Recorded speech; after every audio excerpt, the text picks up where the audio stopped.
Okay. So, Bismillahirrahmanirrahim.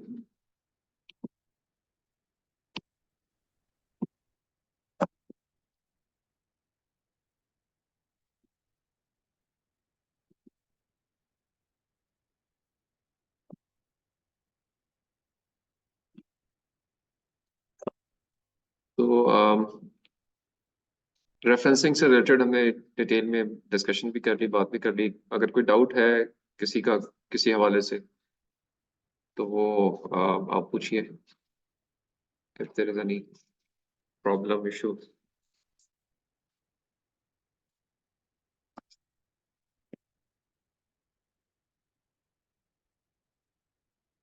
कुछ नहीं, मसला मसाइल ठीक है, हो जाएगा, हो जाएगा। तो अभी आपकी जो प्रेजेंटेशन आपने बनाई हुई है उस प्रेजेंटेशन को ही आपने अपडेट करना है विद दी डिस्कशंस जो हमने अब क्लास में 2 वीक्स में की हैं।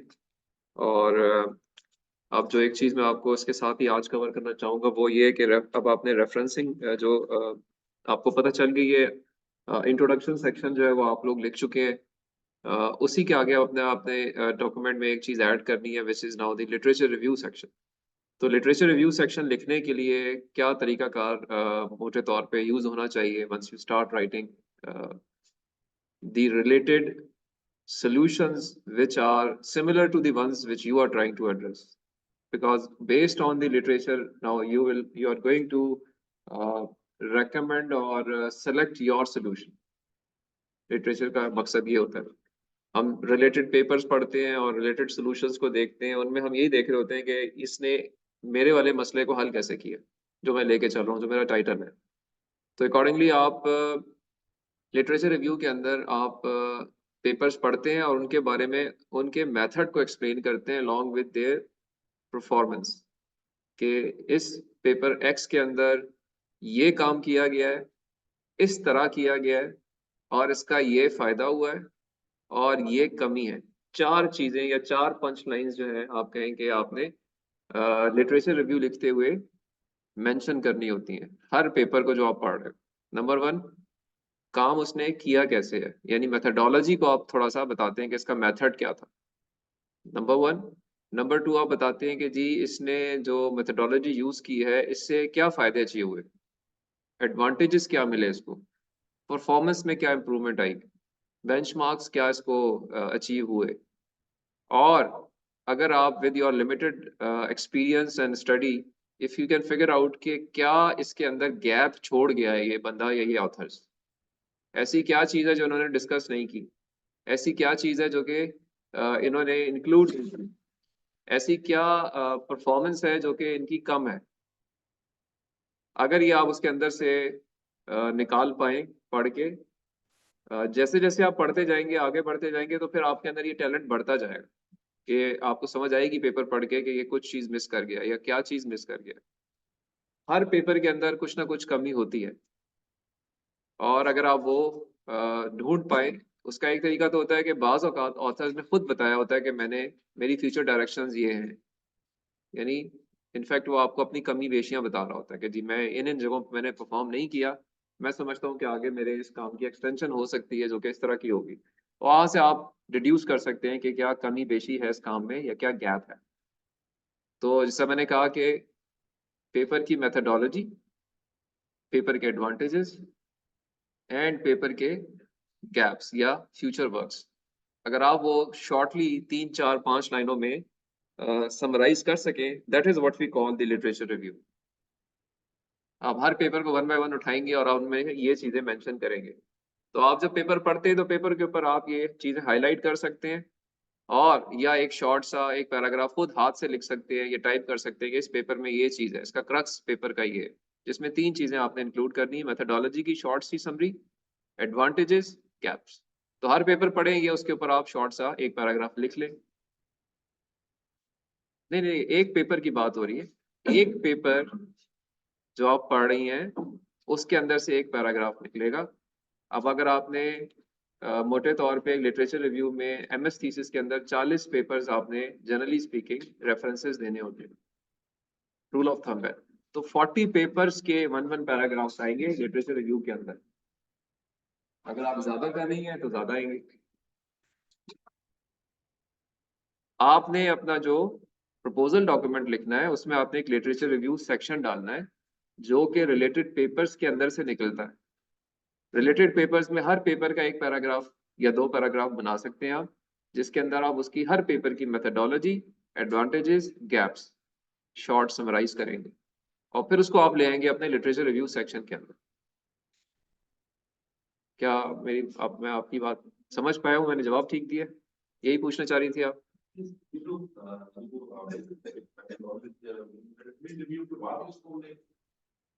हाँ हाँ, मेथोडोलॉजी नहीं, मेथोडोलॉजी देखें, आप दो दो चीजें मिक्स ना करें। एक मेथोडोलॉजी है आपकी, कि आपकी प्रपोज्ड मेथोडोलॉजी से हम कहते हैं ना कि जी मैं इस मसले को ऐसे हल करना चाहूंगा, वो बाद में आएगी, वो अभी उसकी हम बात भी नहीं कर रहे। अभी हमने सिर्फ ये कहा टाइटल डिफाइन हो गया आपका। टाइटल के बाद हमने कहा जी इंट्रोडक्शन सेक्शन लिख लें, उसमें मैंने आपको 3-5 लाइंस बताई थी। Importance, introduction of the problem, importance of the problem, introduction of your solution. 3 चीजें वहां आपने इंक्लूड कर ली, 1 पेज 2 पेज आपने वहां लिख लिया। अब आप नेक्स्ट सेक्शन लिखते हैं जिसको हम कहते हैं लिटरेचर रिव्यू सेक्शन। उसके अंदर अब आपने क्या लिखना है? उसके अंदर आपने रिलेटेड पेपर्स की डिस्क्रिप्शंस देनी है, और वो इस तरह से देनी है: उस पेपर की मेथोडोलॉजी ब्रीफ, उसके एडवांटेजेस और उसके गैप्स। समझ गए? क्योंकि ultimately outcome of literature review is to come out with the gaps. एक तो आपको पता चल जाता है कि लोगों ने किस तरह काम किया हुआ है, आपकी मेथोडोलॉजी रिफाइन होती है इस तरीके से कि यार एक काम ऐसे हुआ था, दूसरे ने यूं किया था, तीसरे ने यूं किया था। क्रूड एग्जांपल ये है कि यार गाड़ी खराब हो गई है आपकी, अब आपके जहन में आएगा यार कि ओके यार ये असीम साहब ने इस तरह ठीक की थी, ये महानूर अब्बासी ने इस तरह ठीक की थी, किसी ने आपको बताया, किसी को रिंग किया अपने मैकेनिक को, उसने कहा इस तरह से मैंने ये मसला इस तरह से हल किया था। अब वो 4-5 सॉल्यूशंस आपने जब देख लेते हैं तो आप ज्यादा वाइज हो जाते हैं अपना सोल्यूशन डिफाइन करने के लिए बेस्ड ऑन योर प्रॉब्लम। तो साइंटिफिक प्रोसेस क्या है कि आप उन मेथोडोलॉजीज को देखते जाते हैं, उनके अचीवमेंट्स और गैप्स को लिखते जाते हैं, और अल्टीमेटली फिर अपना मेथड इसके बाद डिफाइन करेंगे अगली स्टेज में, जिसमें आप सारे गैप्स लिस्ट डाउन करेंगे और फिर आप कहेंगे ओके जी इन गैप्स से ये मेरे रिसर्च क्वेश्चंस निकलते हैं जिनको मैंने अब एड्रेस करना है, और इन रिसर्च क्वेश्चंस को एड्रेस करने के लिए मेरा मेथड ये होगा। आगे हम स्टेप बाय स्टेप चल रहे हैं। तो अभी हम दूसरे स्टेप पे आए हैं, लिटरेचर रिव्यू सेक्शन लिखना है जिसमें आपने सपोजिटली 40 एक पेपर आपने इंक्लूड करने हैं। लेकिन अभी तक अगर आपने 10 देखे हैं, 5 देखे हैं, तो आप बेशक 5 का लिखे, 6 का लिखे, 10 का लिखे, वो आप लोगों के ऊपर होगा कि अब तक आपने कितने पेपर्स उससे रिलेटेड देख लिए। बट ये चीज उसके अंदर से एक्सट्रैक्ट करेंगे आप और अपना लिटरेचर रिव्यू सेक्शन जो है वो बनाएंगे। अब मैं आपको सिर्फ एक रिव्यू सेक्शन दिखाता हूँ कि जिसमें किस तरीके से आपने लैंग्वेज यूज करनी है। तो लैंग्वेज को भी थोड़ा सा इंटरेस्टिंग बनाना होता है ताकि पढ़ने वाला जो है वो इंटेक्ट रहे आपकी डॉक्यूमेंट के साथ। ठीक है, तो उस हवाले से मैंने उसका प्रोसेस बता दिया आपको। अब हर बंदे का अपना अपना होगा, इसलिए हम किसी एक को नहीं फोकस कर सकते, बट यू कैन विजुलाइज कि आप कैसे इसको ग्राफिकली अपने आप दिमाग में आप बना लें तो आप उसको पेपर के ऊपर लेकर आ सकते हैं।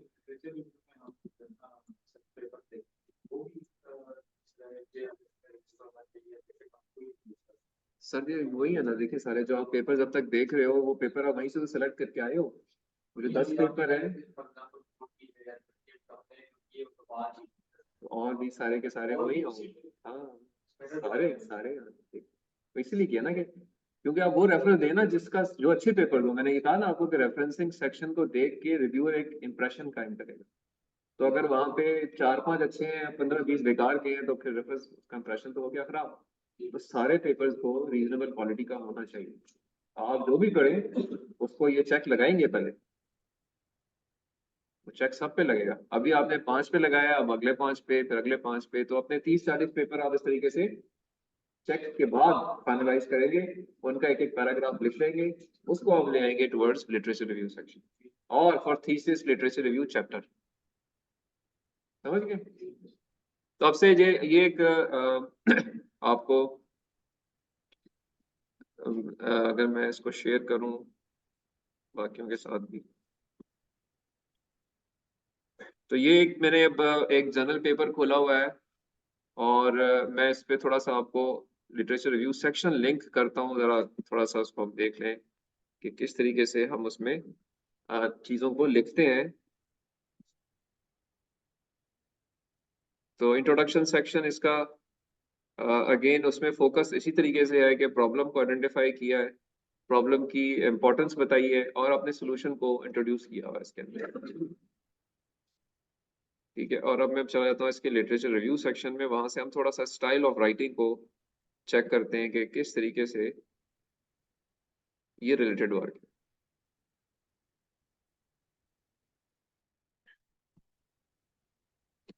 ये देखें इस चैप्टर, इस लास्ट पैराग्राफ को अगर आप देखें इंट्रोडक्शन के, तो इसमें अपने मेथड को इंट्रोड्यूस करवाया गया है इसके अंदर। In this paper a novel framework based on a combination of feature extraction and classification algorithms is introduced for the classification of text etcetera etcetera. उसकी डिटेल दी हुई है, अपने मेथड को इंट्रोड्यूस किया हुआ है। तो जो मैंने आपको पंच लाइन बताई है वही पंच लाइन यहाँ फॉलो हुई हुई है। इससे पहले इंपॉर्टेंस है, देखिए सारी है ये इंपॉर्टेंस है, इससे पहले ये इंपॉर्टेंस आ रही है कि प्रॉब्लम इंपॉर्टेंट क्यों है।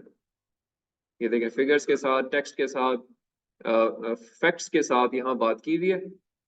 और ये इंट्रोडक्शन सेक्शन जो है इसमें पहले प्रॉब्लम को आइडेंटिफाई किया है कि प्रॉब्लम क्या है। जी देखें, presence of criminals terrorist in the online world is not new but the current trend of social media enhanced their interest in the online community etcetera etcetera. Details दी है कि जी ये मसला जो है क्या। मसला का बताने के बाद उसकी इंपॉर्टेंस को विद डिफरेंट पर्सपेक्टिव्स डिस्क्राइब किया हुआ है कि ये इंपॉर्टेंट मसला है, दुनिया भर में है। ठीक है, और जो उसमें बताया जा सकता था किसी हद तक वो मुनासिब तौर पे विद रेफरेंसेस, ताकि ये भी बताया जाए कि दुनिया भर में काम हो भी रहा है। 8 7 रेफरेंस 10 रेफरेंस यहाँ पे डाले हुए हैं जो कि इंपॉर्टेंट रेफरेंसेस हैं। और on the at the and, आप जब इसको मैं कंक्लूड कर रहा हूँ तो वहां जाके मैंने अपने मेथड के ऊपर बात की है कि ये मेथड कैसे होगा और इसके क्या क्वेश्चंस या ऑब्जेक्टिव्स हैं जो कि इस मेथड के अंदर मैं एड्रेस करूंगा। और अकॉर्डिंगली बिल्कुल आखिर में मैंने बाकी पेपर की डिस्क्रिप्शन दी है कि इसमें सेक्शन 2 में क्या है, 3 में क्या है, 4 में क्या है, 5 में क्या है। तो इंट्रोडक्शन सेक्शन जो इस तरह से क्लोज हो गया। Again 3 punch lines: introduction of the problem, significance of the problem, introduction of the solution. ठीक है, अब आपके ऊपर है कि आप कितना अच्छा लिख सकते हैं। आहिस्ता आहिस्ता अच्छे होंगे, पहले अटेम्प्ट करें, दूसरी करें, तीसरी करें। कंसिस्टेंट एफर्ट चाहिए डेली बेसिस पे। रोजाना 15 मिनट 20 मिनट देंगे आप तो आई एश्योर यू कि आप अच्छे होते चले जाएंगे। टाइम नहीं देंगे तो फिर नहीं होगा, बट आई बिलीव कि आप सारे जो है इसको टाइम देंगे। अच्छा, अब related work is another name of literature review. और यही मैंने कहा कि वो 30 40 पेपर जो आपने रिलेटेड मेथड्स के रखे हुए हैं वो यहाँ पे आएगा आहिस्ता आहिस्ता। तो अगेन थोड़ा सा प्रीमाइज देने के बाद हम पेपर्स की डिस्क्रिप्शन पे आ जाते हैं। तो पेपर्स देखें यहाँ पे, अगर हम आते हैं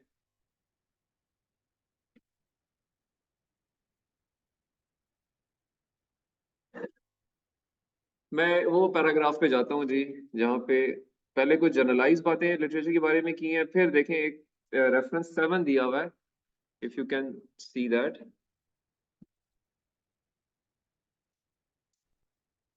पढ़ा जा रहा है।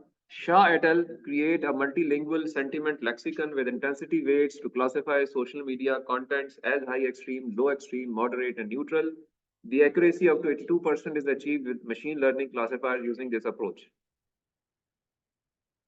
ठीक है, तो ये मेथडोलॉजी भी ब्रीफ सी बता दी कि मेथड कौन सा इस्तेमाल हुआ है और उसके बेंचमार्क्स भी एक्सप्लेन कर दिए और रेफरेंस दे दिया 7। लेकिन लिखने का तरीका देखें, मैंने ऑथर्स के नाम से शुरू किया कि शाह एटल एंड अदर्स। एटल मैंने कहा था ना कि अदर्स वगैरह वगैरह वो कहते हैं, उनके बारे में बात हो रही है कि उन्होंने किस तरीके से इस काम को किया है। और ये सारा सेंटेंस लिखा हुआ है प्रेजेंट टेंस के अंदर। पेपर 7 हो सकता है 1960 में पब्लिश हुआ हो, लेकिन मैंने आज पढ़ा है। तो मैं हमेशा जब लिखूंगा तो प्रेजेंट टेंस में लिखूंगा, पास्ट टेंस में नहीं लिखा जाता। ठीक है, लिखते हुए याद रखिए use present tense and try to use third person. I we you का इस्तेमाल नहीं करते। क्या कहा एजाज मैंने? आई यू नहीं कहा, पहले वी का। आई वी एंड यू का इस्तेमाल नहीं होता। फर्स्ट पर्सन सेकंड पर्सन जिसे कहते हैं ना, उसका यूज नहीं करते। एक्टिव वॉइस में नहीं लिखा जाता। जो प्रोफेशनल स्टाइल ऑफ राइटिंग है वो पैसिव वॉइस राइटिंग है। Passive voice, third person, present tense, कुछ मोटे ये चीजें ध्यान में रखें आप। तो जब भी लिखें इस तरीके से लिखें। और देखें स्टार्ट, पहला पेपर इस तरह रेफर किया है। दूसरे पे आते हैं, दूसरे में क्या है? शच एंड फेलो वर्कर्स। पढ़ा जा रहा है जी?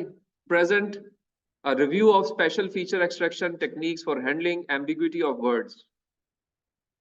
अब यहाँ पे इंस्टेड ऑफ एटल के फेलो वर्कर्स कह दिए, अगेन प्रेजेंट टेंस यूज किया है, मेथोडोलॉजी के बारे में बताया है, और जो मुझे वहां कुछ इंपॉर्टेंट इन्फॉर्मेशन नजर आई वो मेंशन कर दी है, क्योंकि यहाँ से यही चीज अवेलेबल थी। अगले देखें क्या लिखा, अगला में फिर थोड़ा सा कंटेंट क्या दिया है। To address the issue of contextual polarity, that is a sentiment being positive in one domain and negative in other domain, Richard and coauthors. ना मैंने फेलो वर्कर का लफ्ज यूज किया है, ना एटल का यूज किया है, मैंने अब एक तीसरी टर्मिनोलॉजी यूज की है कि जी रिचर्ड एंड को authors adopt hierarchical classification and text mining. They use 3 filtering schemes to progressively classify text with respect to contextual plurality and frequent term of documents. आपको उसकी टेक्निकल टर्म्स में जाने की जरूरत नहीं, लेकिन एक्सट्रैक्ट ये करेंगे जी मेथोडोलॉजी के बारे में बात हो रही है, और वहां उसकी कुछ जो उसने अचीवमेंट्स हासिल की हैं, जो पॉजिटिव पॉइंट्स हैं, वो मैंने मेंशन किए और रेफरेंस दे दिया नंबर 9। ठीक है, अगले इस लाइन में फिर दोबारा जाऊ या एयरटेल की बात की हुई, यानी 2 3 4 पेपर एक पैराग्राफ में डाल सकते हैं, एक पेपर पे ज्यादा बात भी कर सकते हैं। It will depend upon the style of your taste, how you feel like to write. इधर 4 एक पेपर इस पैराग्राफ में है, मोटे तौर पे एक पेज के ऊपर अगर आप सिंगल कॉलम यूज कर रहे हैं, not more than 4 paragraphs, not more than 4 paragraphs. Suitable size के 4 पैराग्राफ से ज्यादा पैराग्राफ्स एक पेज के ऊपर नहीं होने चाहिए सिंगल कॉलम के अंदर। अब आपकी मर्जी है कि आप पूरा एक पैराग्राफ एक पेपर को दे रहे हैं, या आप 2-3 पेपर्स एक पैराग्राफ के अंदर इंक्लूड कर, it will depend on you. अगर इसी को मैं आगे कंटिन्यू करूं तो जाओ you at all adopt a filter method. Online आवाज आ रही है जी आप लोगों को? जी सर आ रही है, और विजिबल भी है सब? जी जी सर। सर। अच्छा चलो ठीक हो गया। सो अब इसको अगर मैं कंटिन्यू करता हूँ आगे, तो जाओ याओ एटल अडॉप्ट, अगेन देखें सब प्रेजेंट टेंस में लिखा हुआ है। कोई हो सकता है कि गलती से मैंने पास्ट टेंस यूज कर भी दिया हो, क्योंकि जब ये पेपर मैंने लिखा उस टाइम पे I was not that I would say के एक्सपीरियंस्ड, बट स्टिल जो इस हद तक मेरी गाइडेंस मुझे थी उसमें मैंने इसको इस तरह ही मेंशन किया हुआ है। तो it is Yao et al adopt a filter method of stop word list in text preprocessing for text classification, methodology बता रहे हैं। ठीक है, 3 different filtering algorithms are designed for creating a customized stop word list based on the difference of text documents domain. Methodology बता रहे हैं, results show significant improvement in dimensionality reduction of feature space and accuracy of text classifiers. 10 reference improvement बता दी, मुझे उसमें कोई drawback नजर नहीं आया तो छोड़ दिया, बस जो जो मुझे समझ आई वो मैंने उसके अंदर से एक्सट्रैक्ट कर लिया। तो अगेन लिखना उसी लाइंस के ऊपर है, उसकी शॉर्ट सी मेथोडोलॉजी बतानी है, मेथड की, ऑथर्स की, और उसकी परफॉर्मेंस पे बात करनी है, और अगर कोई गैप है तो वो मेंशन कर देना एक लाइन के अंदर कि ये चीज यहाँ पे इन्होंने एड्रेस नहीं की। तो इस तरह से ये एक पैराग्राफ मैंने आपको एक्सप्लेन कर दिया। आगे चलते जाएंगे तो इसी तरीके से देखें, पैटर्न चेंज करते जाते हैं। लाइक देखें अगले पैराग्राफ में थोड़ा डिफरेंट स्टाइल चेंज किया। अब यहाँ पे ऑथर्स की नाम बात की ही नहीं है, बल्कि डायरेक्ट पेपर को रेफर किया है। There are some other interesting approaches found in the literature to solve above mentioned issues. Like 13, direct paper बताया कि 13 uses hashtag as an indicator to identify meaningful concepts in tweets. फिर बात की है अगले, while authors in 12, अब यूं कह दिया जो उसके authors है 12 के, उन्होंने कोई एक और मेथड सजेस्ट किया।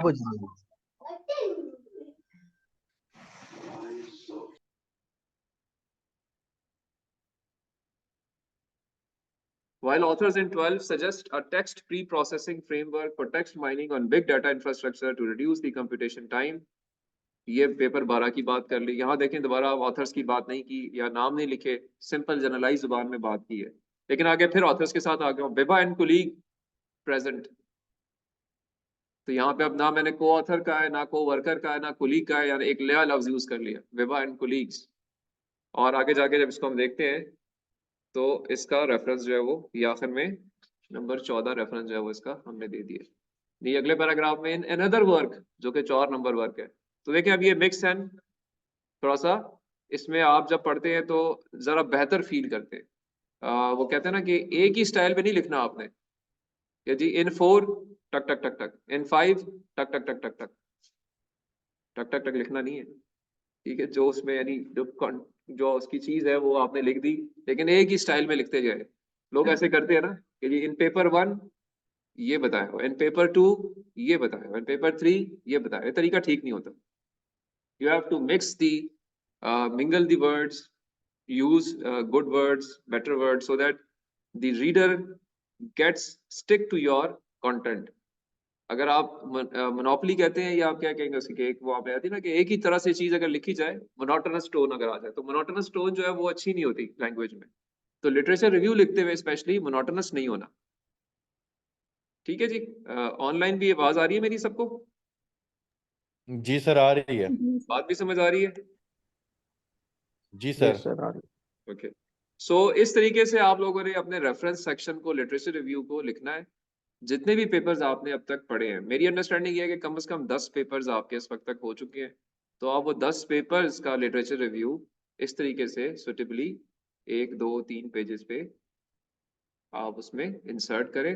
और इंट्रोडक्शन सेक्शन आप लिख चुके हैं, टाइटल आपका रिफाइन हो चुका है, इंट्रोडक्शन नीचे आ चुका है। उसके बाद अगला सेक्शन लिटरेचर रिव्यू का आप लिख लें। और ये जो डॉक्यूमेंट है वो आपने मुझसे अभी एग्जाम के बाद ईद की छुट्टियां हो जाएंगी होपफुली, तो ये 2 हफ्ते आपके पास होंगे जिसके अंदर आप ये थोड़ा सा टाइम अपने आप को दे सकते हैं। ईद पे बहुत टाइम होता है, करने को कुछ नहीं होता। ठीक है, छुट्टी जो होती है वो मेरे ख्याल में एक नेमत होती है, थोड़ा सा आपको टाइम मिल जाता है अपने आप पर फोकस करने का। ठीक है, अगर सिवाय सोना नहीं है तो ईद पे लोग सोते ही हैं, सिर्फ नमाज के बाद कोई काम नहीं होता आपके पास। घूमने फिरने वाला काम भी खत्म हो जाता है, थोड़ी देर तक होता है, तो फिर बोर हो जाते हैं आप। एक दिन अभी छुट्टियां भी इस ईद पे शायद पूरा वीक छुट्टी आ रही है, तो काफी छुट्टियां होंगी आपके पास, लॉट ऑफ टाइम। तो थोड़ा सा टाइम इसको दीजिएगा, अपने पेपर्स को पढ़ें, उनकी समरी बनाएं और अकॉर्डिंगली लिटरेचर सेक्शन लिखें। इंट्रोडक्शन सेक्शन अगर अभी तक आपने नहीं लिखा वो भी लिखें, और ये भी लिखें। और ये चीज फिर आपको ड्राइव करेगी आगे अगले आपके फर्दर काम के लिए। ठीक है, सो इस पर्सपेक्टिव से थोड़ा सा आपने अभी अपने आप को ठीक करना है। सर काइंडली बता दीजिएगा कि ये पेपर जो होगा ये ओपन बुक अच्छा जी, होगा या मैं क्लोज अभी बुक होगा? उस पे मैं पेपर पे आ जाता हूँ। अभी हम आज का कंटेंट मैंने कवर कर लिया है। Hope everybody is now clear कि हमने किस तरह से चलना है। तो असाइनमेंट मैंने आपको जो दी है ये ध्यान में रखिए, मुझे आपने जो आप ईद के बाद वापस आएंगे तो उससे पहले मुझे आपने ये मेल कर देनी है, ये डॉक्यूमेंट। ठीक है, नंबर 1 ये काइंडली जहीर साहब आप अलग से एक सर काइंड मैसेज भी कर दीजिएगा। ठीक है जी, कि एज एन असाइनमेंट 2, और क्या असाइनमेंट 1 इंट्रोडक्शन की पहले दे चुके हैं आप लोग, असाइनमेंट 2 के तौर पे उसी के नीचे अगला सेक्शन जो है वो लिखें और वो सबमिट करें। अच्छा जी, अब मैं आ जाता हूँ पेपर के ऊपर। मिड टर्म एग्जाम जो है वो आपका नेक्स्ट वीक में, यानी सॉरी जो कमिंग वीक है, इसमें आपका संडे को है शायद, सैटरडे को। तो पेपर के अंदर जो है वो मैं इसमें ये paper close book close notes होगा, open book open notes open laptop नहीं होगा। Everything you have to do with your brain. जो हमने क्लास में चीज़ें कवर की हैं इसी के अंदर से सवाल आएंगे। और जो आपने फॉर एग्जांपल अपने टाइटल पे काम किया है, जो अब तक आपने पेपर पढ़े हैं उसी के अंदर से मैं सवाल पूछूंगा, और कोई रट्टे वाले सवाल नहीं होंगे, आसान होंगे। अगर आपने काम खुद किया हुआ है तो बड़े आराम से आसानी से आप जवाब दे देंगे। ठीक है, मैं एग्जांपल आपको देता हूँ। एक सवाल मैं आपसे कर सकता हूँ जी, what are the punch lines to write an introduction section? क्या आंसर है इसका?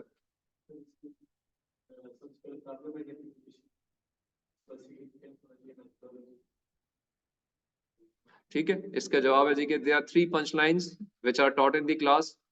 First one, we will write about introduction of the problem. Then we'll write significance of the problem. Then we will write about introduction of our methodology. तो बस this is all। इसके लिए कोई notes की जरूरत नहीं है, किसी ओपन बुक की जरूरत नहीं है, आप इसको कर सकते हैं। एक क्वेश्चन मैं कर सकता हूँ जी, what is the title of your research? Again there is no need of any open notes. तो हम दो चीजें क्लास में कवर करते आए हैं। अगर आपने लेक्चर सुने हुए हैं तो बहुत ही आसान है, नहीं सुने तो अभी आप टू स्पीड के साथ उसको सुन लें। ठीक है, तो कुछ ना कुछ आपके जहन में रह जाएगा, और क्लास में आप आते रहे तो होपफुली आपका पेपर जो है वो ठीक हो जाएगा। ठीक है, एक दफा आपने बस गो थ्रू करनी है, अपनी चीजें देखनी है कि मैंने क्या किया है, पूरे अपने आप को एनालाइज करें कि जी मैं जब आया था तो मैं कहाँ था और अभी मैं किधर हूँ, और मैंने क्या कुछ नोट्स बनाए हैं या कुछ देखा है लिखा है, तो उसको आप एक दफा देख लीजिए। ठीक है सर एक क्वेश्चन था सर कि जी। लिटरेचर रिव्यू जो लिखना है सर, ये तकरीबन कितने पेजेस को क्योंकि जो आपने डॉक्यूमेंट शेयर किया था उसमें तो तकरीबन 8 to 10 पेजेस थे। अभी इस तरह से है कि आपने ना अब तक जितने पेपर्स पढ़े हैं, मेरी अंडरस्टैंडिंग है कि आपने 10 के करीब पेपर्स जो है वो आपने शॉर्टलिस्ट किए हुए हैं, जो कि आपके रिलेटेड सॉल्यूशंस हैं, रिलेटेड प्रॉब्लम के हल हैं। तो अगर आपने वो 10 एक सर पेपर एक जगह रखे हुए हैं तो उन 10 के ऊपर आपसे 10 पैराग्राफ्स लिख सकते हैं, जो मेरे ख्याल में 2 एक पेजेस 2.5 पेजेस पे कवर हो जाएंगे, और बाद में ऐड कर सकते हैं आप उसके अंदर चीजें। और एक तो आपका बेसलाइन पेपर है ना, बस बेसलाइन पेपर के अलावा भी तो पेपर्स आपने कुछ शॉर्टलिस्ट किए हुए हैं ना, जो कि उसी तरह का काम हुआ हुआ है। जी सर बिल्कुल। ठीक है, और आपके बेसलाइन पेपर के अंदर भी रेफरेंसेस हैं, तो उनके अंदर से शॉर्ट कर लें, कुछ शॉर्टलिस्ट कर लें, और उनको आप खुद लिख के अपने अल्फाज में आप लिटरेचर रिव्यू बना लें। सर रिसर्च प्रपोजल के लिए कितने पेजेस होने चाहिए अंदाजन, मैं इसलिए पूछना चाह रहा था sir. Research proposal document generally होती है 15 से 20 पेजेस की टोटल, सब कुछ मिला जुला के। ठीक है सर। ठीक है, उसके अंदर इंट्रोडक्शन भी होता है, लिटरेचर रिव्यू भी होता है, गैप एनालिसिस भी होती है, रिसर्च ऑब्जेक्टिव्स, रिसर्च क्वेश्चंस भी होते हैं, मेथोडोलॉजी भी होती है, टाइमलाइंस भी होती हैं, और रेफरेंसेस भी होते हैं। तो वो सब मिला लें तो 15 से 20 पेजेस बनते हैं मोटे तौर पे, रूल ऑफ थंब। ठीक है तो सर, अगर आप मतलब दो सर से लिटरेचर तीन रिव्यू हमें 2 से 3 पेजेस का 5। लिटरेचर रिव्यू आप लिख लें, मेरे ख्याल में काफी होता है। ठीक है सर। और कोई सवाल? मिड टर्म के सवाल का जवाब मिल गया सबको? ऑनलाइन सबको मिल गया जी? रिजवाना, जी सर। नहीं आपने तो सर, वो कनेक्ट नहीं हुआ था, अभी दोबारा ज्वाइन किया है। अच्छा ठीक है जी। नज़ीर, मिड आपको टर्म आवाज आ के रही अलग है? से गाइड कर दे। सर आवाज आ रही है सर, बिल्कुल आ रही है। समझ भी आ गई है मिड टर्म एग्जाम के बारे में? सर समझ आ गई है सर, बस एक आपने डिफाइन कर दिया कि इस तरह के क्वेश्चंस होंगे सर। ज्यादा लेंथी तो नहीं होगा सर पेपर? असल में ना सर यहाँ पे टाइम का बड़ा वो होता है। बाकी जो भी जितने भी पेपर्स होते हैं क्वेश्चन बड़े लेंथी होते हैं और टाइम बड़ा कम होता है सर, वो वाला इशू तो नहीं होगा? प्रैक्टिकल पेपर में इंशाल्लाह आप अगर 2 घंटे टाइम होगा तो आप 1 घंटे में कर लेंगे, अगर आपने सर आज काइंडली सर काइंडली लिखने क्वेश्चन की था जरूरत नहीं ये है, आप सवाल आता है तो करे, नहीं आता तो अगले सवाल पे चले जाए। ठीक हो गया सर। जी नवाजिश, आप कुछ पूछ अ, रहे सर ये क्वेश्चन पेपर है आपका लास्ट मिड टर्म का, तो उसमें सर एक तो ये था कि you have been tasked to work on research proposal, briefly answer following, what is the title of your chosen area of research with the name of supervisor. Sir ये okay है। सेकंड जो B है, how importance can be describe, what are the punch lines taught in the class. ये sir थोड़ा सा मैं आपके पुराने लेक्चर देख रहा था, मुझे इसमें कोई थोड़ी सी कन्फ्यूजन थी, ये काइंडली सर अगर आप दोबारा बता दें। हैं। आप क्या सवाल क्या सवाल? सर क्वेश्चन ये है कि रिसर्च प्रपोजल के मतलब जो आपका टाइटल है वो और सुपरवाइजर है वो तो फाइनल हो गया सर, ठीक हो गया। सेकंड क्वेश्चन जो है, how importance can be described, what are the punch lines taught in class. हाँ, तो मैंने इम्पोर्टेंस बताने के तरीका क्लास में पढ़ाया था ना, सिग्निफिकेंस बतानी हो तो आप कैसे बताते हैं? हम उसमें ये बात की थी कि आप सिग्निफिकेंस बतानी हो तो आप डिफरेंट डोमेन या डिफरेंट कंट्रीज के रिसर्च पेपर्स मेंशन करते हैं, जो कि ये इंडिकेट कर रहे हो कि ये प्रॉब्लम दुनिया के हर कोने में सॉल्व किया जा रहा है। Number 1। Number 2, facts and figures होते हैं, कुछ ऐसी एजेंसीज होती हैं जो कि आपको फैक्ट्स फिगर्स दे रही होती हैं कि ये मसला एग्जिस्ट कर रहा है दुनिया की 90% पॉपुलेशन के अंदर। कोई WHO की डॉक्यूमेंट आ गई, कोई और स्टैटिस्टिक्स का डाटा आ गया, तो वो जो स्टैटिस्टिकल फैक्ट्स होते हैं वो बताते हैं आप, उससे भी इंपॉर्टेंस पता चलती है। सर तो ये 2-3 चीजें हमने क्लास में डिस्कस की थी, सर इसी और सर पर्सपेक्टिव अभी सवाल एक पूछा गया। सर सर काइंडली एक और चीज़ थी, ये पेपर को जब रेफरेंस करना है हमने, हमारा जो बेस लाइन पेपर है उसको रेफरेंस करना है, तो ये ऑटो डेट होगा या वो न्यूमेरिक सिस्टम होगा, ये किस पे हम क्या किस पर डिसाइड करेंगे, क्योंकि यहाँ पे जनरल ये लिखा हुआ ये है। डिसीजन तो आपने करना होता है ना, कि आप किसको फॉलो करना चाह सर रहे हैं। ये ओके स्टूडेंट ने फाइन खुद सर। फैसला करना होता है कि मैं इसको IEEE स्टाइल में करना चाहता हूँ या मैं ऑथर डेट में करना चाहता हूँ। मैंने राइट सर। एक आपको जनरल ब्रॉड गाइडलाइन दोनों की दे दी है कि दोनों होते कैसे हैं। फिर मैंने कहा था कि जी जो प्रोजेक्ट मैनेजमेंट के स्टूडेंट्स होते हैं उनको ऑथर डेट में प्रेफर करना चाहिए, और जो सर साइंस इंजीनियरिंग के स्टूडेंट्स हैं वो IEEE स्टाइल को उनको फॉलो करना चाहिए। Right sir. पेपर लेकिन ये वाला नहीं आएगा जब भी आपके पास है, ये ध्यान रखिएगा। सर एक्चुअली एक जनरल गाइडलाइन और आइडिया के तौर पे क्वेश्चन पूछा था सर। हाँ ठीक है ठीक है, चले मतलब ये हम क्लास में वैसे डिस्कस कर चुके हैं चीजें। चले खैर, लेकिन आपका डाउट था, क्लियर कर लिया आपने, ठीक हो गया। Thank you sir. Sir paper open book होगा या क्लोज बुक? आप सो रही थी थोड़ी देर पहले तो मैंने बताया ये चीज। सर मैं डिस्कनेक्ट हो गई थी, मैंने अभी आपको बताया था कि वो कनेक्ट हुआ क्लोज था। Book close notes. अब अच्छा ठीक है sir. Close book close notes.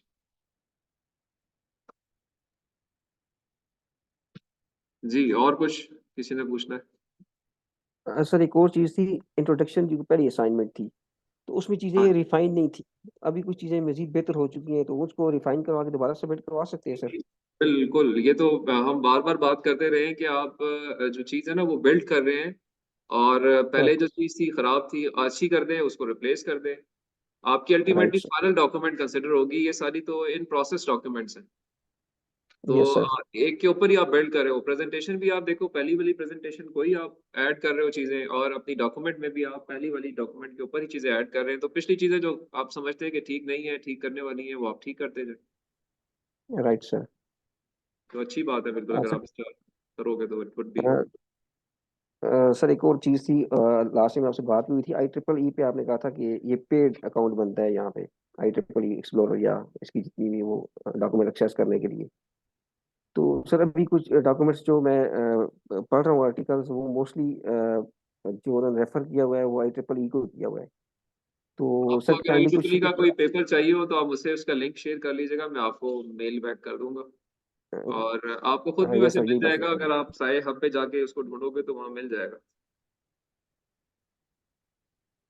क्या सर काइंडली दोबारा बताइएगा। मैं कह रहा था कि अगर आपको IEEE का कोई डॉक्यूमेंट चाहिए तो आप मुझे भी लिंक शेयर कर सर सकते रिपीट हो। करें। सर और अगर आप खुद साई हब पे सर्च करोगे तो साई हब पे आपको वो डॉक्यूमेंट भी मिल जाएगा, वैसे भी मिल जाएगा।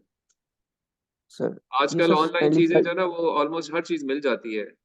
ऑल्दो आप IEEE एक्सप्लोरर पे तो आपको पेड मिलेगा, but other other than IEEE explorer अगर आप उसको सर्च करोगे तो आपको डॉक्यूमेंट मिल जाना चाहिए।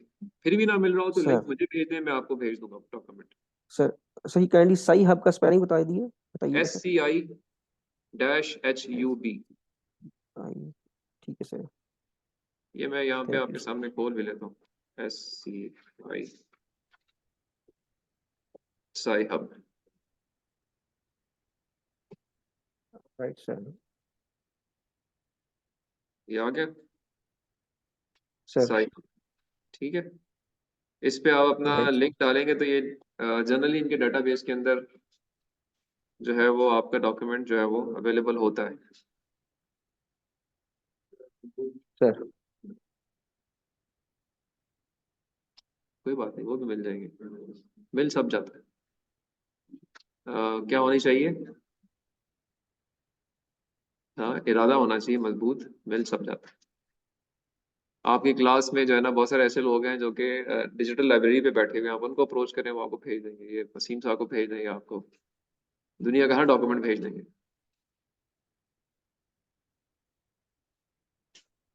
तो कोई ऐसी चीज नहीं है जो नहीं मिलेगी आपको। ठीक है जी नवाजिश।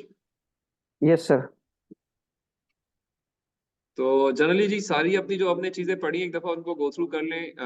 आपके पास सैंपल पेपर भी है, पुराने मिड टर्म पेपर भी पड़े हैं, तो आपका अंदाजा उससे भी हो जाना चाहिए किस तरह के सवाल होंगे। तो और वही चीजें हमने पढ़ी हैं क्लास में, बट सवाल आपके अपने से टॉपिक से रिलेटेड होंगे, तो वो आपने प्रेजेंट भी किए हुए, आई नो कि किसने क्या प्रेजेंट किया हुआ है, तो जो जवाब देगा वो लिंक भी हो जाएगा।